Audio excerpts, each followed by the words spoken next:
NACDL is the association of the nation's criminal defense bar.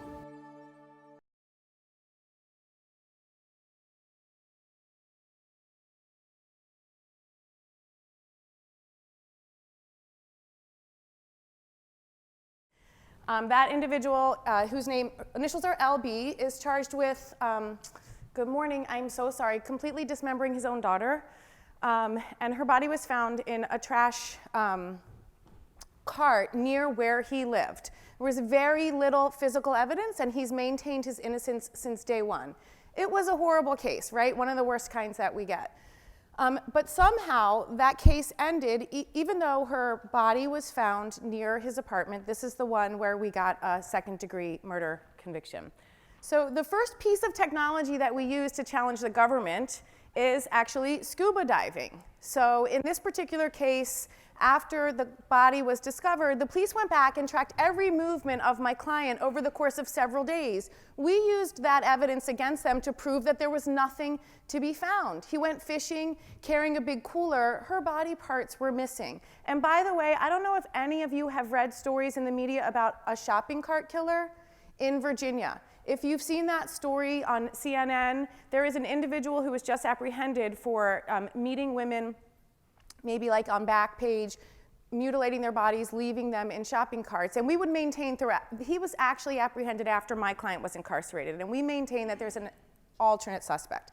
In any event, during the trial, we figured out from the officers that they had actually followed my client for days using scuba diving technology. And you don't think of this as technology, except that we were able to prove they went to everywhere he was. They even dove in the water. They looked where he was fishing, and they didn't find a single one of her body parts. To us, the absence of that evidence was using the police officers' technology against them, and that was compelling because it was absent. They also used license plate readers to track every single move of his throughout the city. There's a picture of his car, there's the date and time they tracked his car, and there's a map of where he was. And we said, you followed him for days. There's no DNA in his apartment. There's no blood anywhere. There's no crime scene. There are no body parts. You can use this technology to show that he didn't hide anything. He's innocent.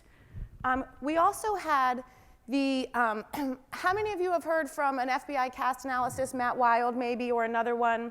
So Matt Wild goes around the country and he testifies. I looked at this phone, I tracked the data. By the way, we were able to keep Matt Wild's entire report out as hearsay, but he was able to testify about it. Matt Wild will go around the state. He actually gives the exact same introduction every time he testifies. And he says he's really never wrong.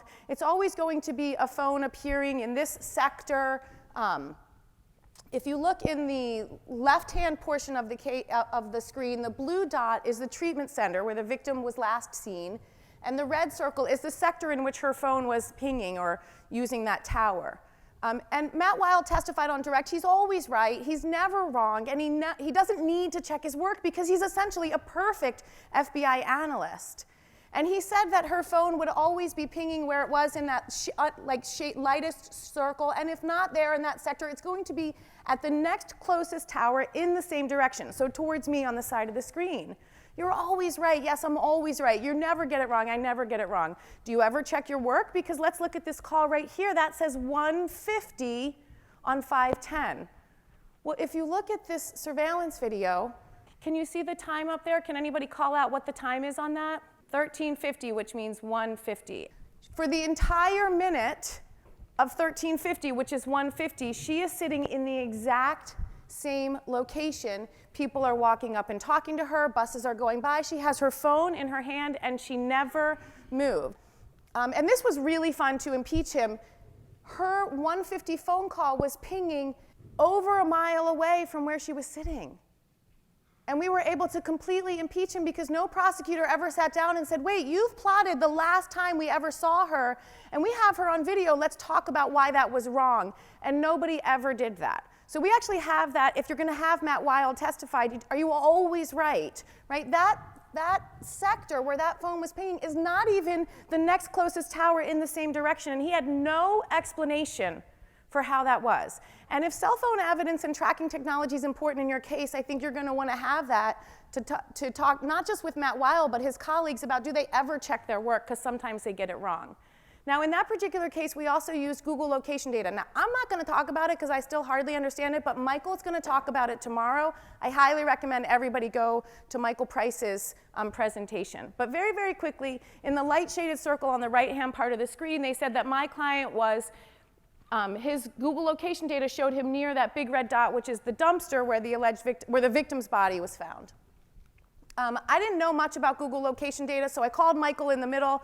Actually, my co-counsel wasn't able to do this day. He was unavailable, so I had to quickly last minute do it. So I called Michael for a quick talk, and Michael walks me through this proprietary statement from Google that basically is going to say, we're not precise. This is only really for advertising. Michael's going to walk you through this tomorrow. But it was enough that I learned very quickly there's Wi-Fi data, there's cell data. I don't know, it was enough to confuse the guy in front of the jury so that they could set it aside. And most importantly, I knew that I could take the latitude and the longitude of the call, if you look at the bottom part of the screen, and I could just Control F that latitude and longitude through this confusing data that they got from Google to plot my guy near where the body was found. It's so, so important. And it was supposed to happen at 9:47, which is allegedly right where the body was found, except the time on the Google location data was 1:47, UTC time, and they never explained it. So now the jury doesn't even understand how that call could be accurate, right? This is simple. It's not that I needed a science degree, it's just using what they gave us and picking it apart. So the next cases are a little bit different. This is a murder where my client actually was able to go home.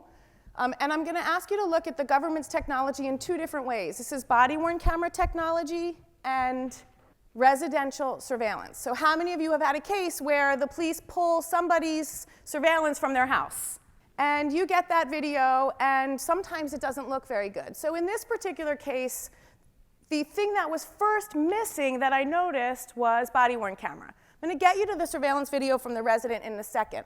But the first thing I noticed, and I work in special litigation, and I challenge in every single case that I don't really trust the police are doing everything they said they did or didn't do it the way they said they did. One of the things I always want to do is see everybody's internal affairs files. That's just what I do. I want to see all of them. And if an officer was there and they say they did something like collect the gun, I want to see that too, right? I want to see everything you did. So I have to do, for whatever reason, a motion to compel, a supplemental discovery motion, a motion for sanctions, just to get the body-worn camera of recovering the gun. Why? If I have to work this hard, there's something that you don't want me to see. So the gentleman on the left is Officer Craig, and this is who the Baltimore Police Department said found the gun. Well, I got the video of the man finding the gun, and on the right and the left-hand side of the screen, you can see are two arms. But those are not Officer Craig's arms. Can you tell the difference? Take a guess, anybody? What about those arms? Officer Craig on the left found the gun in the police report. What do you notice about those arms?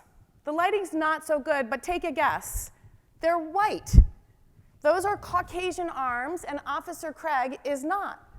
So I Google, I zoom in using the police technology on the BWC. I literally sit at my desk and we zoom in to find the name. Why is it that I hadn't gotten this body-worn camera? My paralegal and I, let's just Google him. Michael O'Sullivan is charged, indicted on perjury. Who can guess what he's indicted for lying about? Literally, you wouldn't believe it. Finding a gun in the middle of my trial that this is going on and my client is in jail, but that's not the end of the story. I used this win, actually, to tell the judge I need everything I said that I wanted. And in this particular case, we piled on, the police officers in this case were texting each other during a raid. This is really just a little bit of an aside. And this is a sergeant who's texting during a raid to, what she does is she takes her arms while she figures out her body-worn camera is picking up that she's texting, and she lifts it up to text outside, and we argued that there was evidence in there that she was concealing. We were able to get every text message, every chat message from every officer who had investigated that homicide, and we found that they were discussing alternate suspects. Now, this is a little bit unusual. You should know the reason I probably wasn't getting the discovery is because the prosecutor was apparently very, very busy stalking an ex-girlfriend and racking up 88 charges of illegal subpoenas. And that's unusual, but I still do this in every case. He also happens to work for a prosecutor who's under federal indictment, but we didn't know any of this at the time. And it shouldn't stop you from thinking that you should get everything in your case. So very quickly, this is the residential surveillance